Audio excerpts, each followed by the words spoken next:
آپ سن رہے ہیں وائس آف نویرہ، نمرہ احمد کے معروف ناول مصحف کی قسط نمبر 2، آپ سب کی سماعتوں کی نظر۔ کالج کے بعد وہ اپنی دوست نادیہ کے ابو کی اکیڈمی میں 7th کلاس کے بچوں کو سائنس اور میتھس پڑھاتی تھی۔ گھر پہنچتے پہنچتے اسے روز 3:30 ہو جاتے تھے۔ گیٹ عبور کر کے پورچ میں دیکھا تو 3 گاڑیاں آگے پیچھے کھڑی تھیں۔ دل کراہ کر رہ گیا۔ گھر میں گاڑیوں کی قطار کے باوجود وہ بسوں کے دھکے کھانے پر مجبور تھی۔ ہم چچاؤں کے رحم و کرم پہ پلنے والے یتیموں کے نصیب بھی کتنے یتیم ہوتے ہیں نا۔ خود پہ ترس کھاتی وہ اندر آئی تھی۔ لاؤنج میں خاموش دوپہر اتری ہوئی تھی۔ وہ سب کے سونے کا ٹائم تھا۔ آغا جان، اس کے سب سے بڑے تایا، اس وقت تک آفس سے لوٹ آتے تھے اور ان کی کچی نیند کے باعث پورے گھر کو حکم ہوتا تھا کہ پتا بھی نہ کھڑکے ورنہ وہ ڈسٹرب ہوں گے۔ حکم بظاہر پورے گھر کو اور در حقیقت محمل اور مسرت کو سنایا جاتا تھا، اور آخر میں جب آغا جان کی بیگم تائی مہتاب ان الفاظ کا اضافہ کرتی: اور مسرت، ذرا اپنی بیٹی کو سمجھا دینا کہ جب لور شہر پھرنے سے فارغ ہو جائے تو گھر آتے ہوئے مین ڈور آرام سے کھولا کرے، آغا صاحب کی نیند خراب ہوتی ہے۔ اب میں کچھ کہوں گی تو اسے برا لگے گا، گز بھر کی تو زبان ہے اس کی، نہ چھوٹے کا لحاظ نہ بڑے کا ادب۔ استغفر اللہ، ہماری بیٹیاں بھی کالج میں پڑھی ہیں، ان کے ایسے انداز نہ نکلے جیسے محمل کے، تو اسے تو آگ ہی لگ جاتی۔ ہر روز دروازہ کھولتے ہوئے یہی فکرہ سماعت میں گونجتا تو چڑھنے کے باوجود دروازہ آہستہ بند کرتی۔ کچن کی طرف آئی تو سنک میں جھوٹے برتنوں کا ڈھیر لگا تھا۔ ناگواری سے ناک چڑھائے اس نے بیگ سلیب پر رکھا اور ہاٹ پاٹ کی طرف بڑھی۔ صبح ناشتے کے بعد سے اب تک کچھ نہ کھایا تھا اور اب زوروں کی بھوک لگی تھی۔ ہاٹ پاٹ کھولا تو وہ خالی تھا۔ رومال پہ روٹی کے چند ذرے بکھرے تھے۔ اس نے فریج کھولنا چاہا تو لاک تھا۔ مہتاب تائی اس کے آنے سے قبل فریج لاک کر دیتی تھی۔ پہلے مسرت اس کے لیے کھانا بچا کر ہاٹ پاٹ میں رکھتی تھی، مگر جب سے مہتاب تائی نے کھانے کی خود نگرانی شروع کی تھی، ہاٹ پاٹ ہر تیسرے دن خالی ہی ملتا تھا۔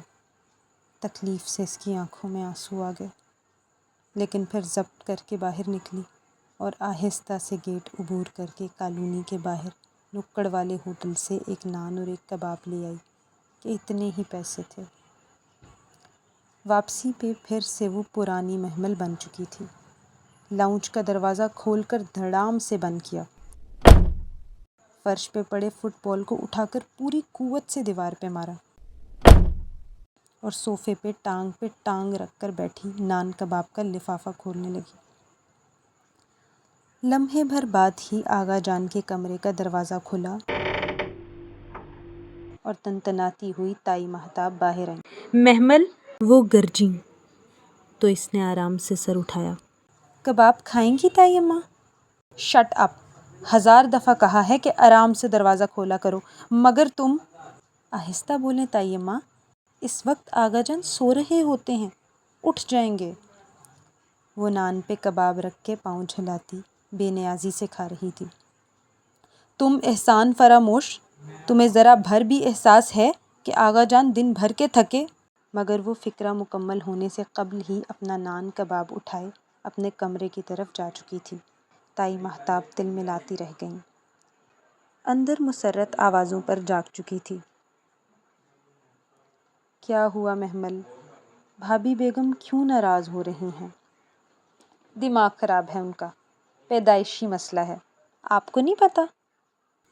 اس نے بیزاری سے نان کباب کا لفافہ بستر پہ رکھ دیا۔ مگر ہوا کیا ہے؟ ان کی نگاہ پھسل کے لفافے پر گئی۔